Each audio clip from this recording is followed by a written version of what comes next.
Aussie, Aussie, Aussie. Oi, oi, oi. Yeah, we're talking about the lovable Socceroos of Australia today. Number 10 on the team profile series. And this is a team that had to play the most amount of matches to get to this point. They did it the long way. They did it the hard way. The long, slow, grinding process. But Australia have made it back to their fourth consecutive World Cup and fifth overall.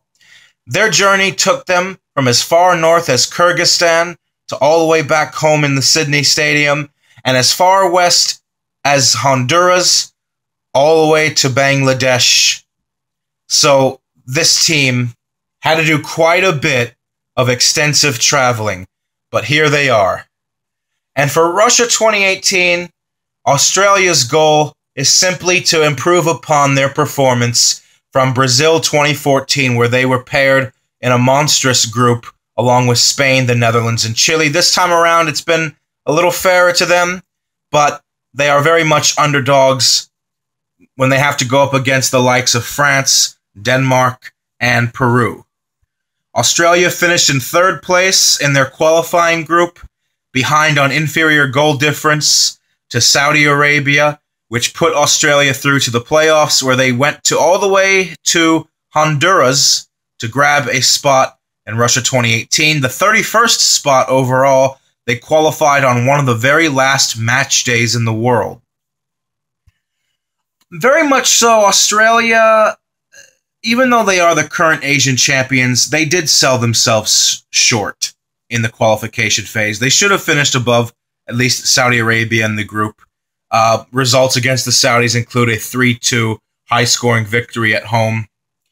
But they're still going to be a plucky side to go up against in the World Cup. And that's because Australia doesn't really employ an Asian style of football. They're only an Asian team in name only. They rely on their sum being better than their parts, their high work rate and team ethic. And it's to this extent that they remind me a little bit of the U.S. team. So that's why there's a little bit of affection between me and this Australian team. They're the team in this World Cup that reminds me of the U.S. men's national team the most. And they're going to rely, similar to how I said in an earlier video about the Swedish national team, they're not very talented. They're going to rely on their physical stature and their ability to win the ball back in long places to see them through. Key players for them include Jedinak, well, I pronounce his name Jedinak, who scored a hat trick for Australia in their final match against Honduras. Aaron Mooy, who plies his trade in the Premier League.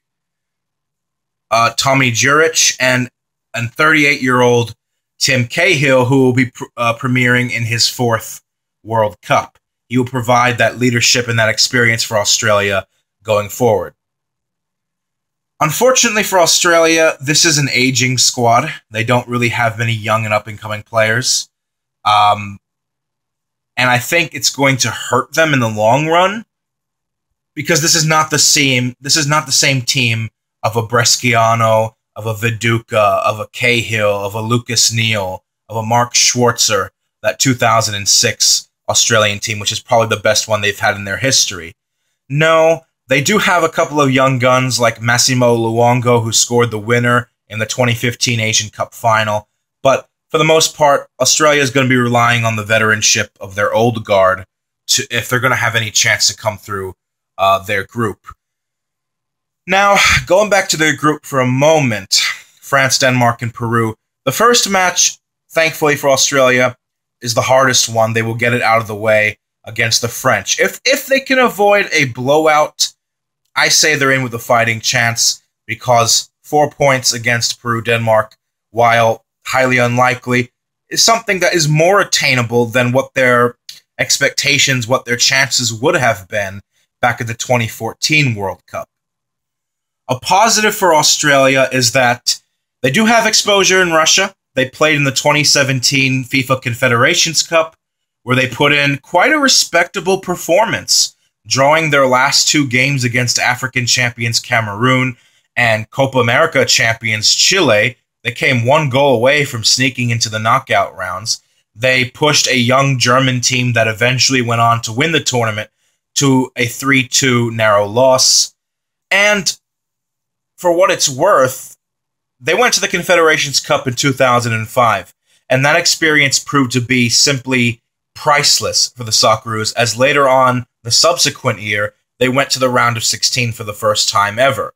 So, since they have played in Russia, since they have been exposed to competition at the highest level, maybe they can put that to usage this summer. I almost said next month, but the World Cup is just a couple weeks away. How about that? Ange Postecoglou, the man who took them in 2014 and 2015 Asian Cup, has resigned. He left immediately after Australia had secured qualification. He had been with Australia for a good 4 or 5 years, so it was an emotional end to a long journey. Now they have Bert van Marwijk. He's been with the squad for a few months now. He's the Dutch manager that took the Netherlands to the final of the 2010 World Cup. He actually, the same manager that qualified Saudi Arabia directly for the tournament ahead of Australia.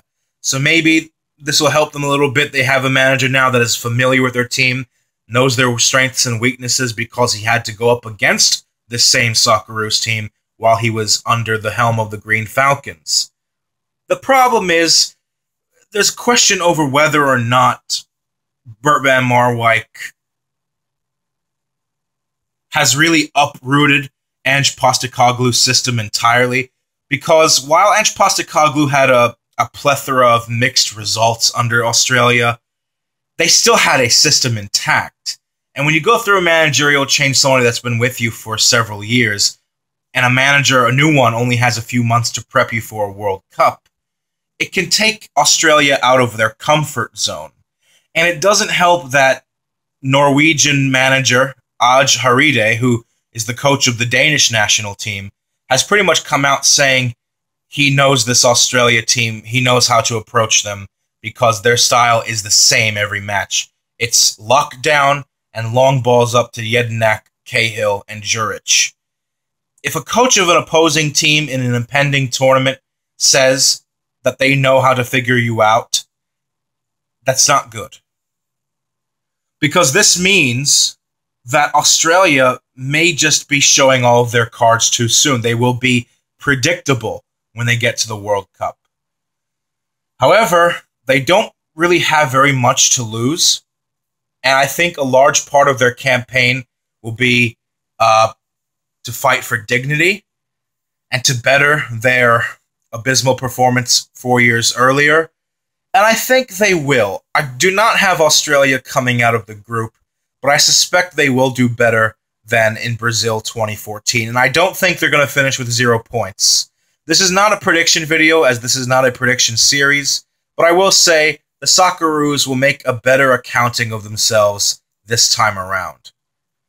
I do have a soft spot in my heart for Australia for several reasons. The relationship between our two countries and the fact that they remind me a little bit of the U.S. men's national team.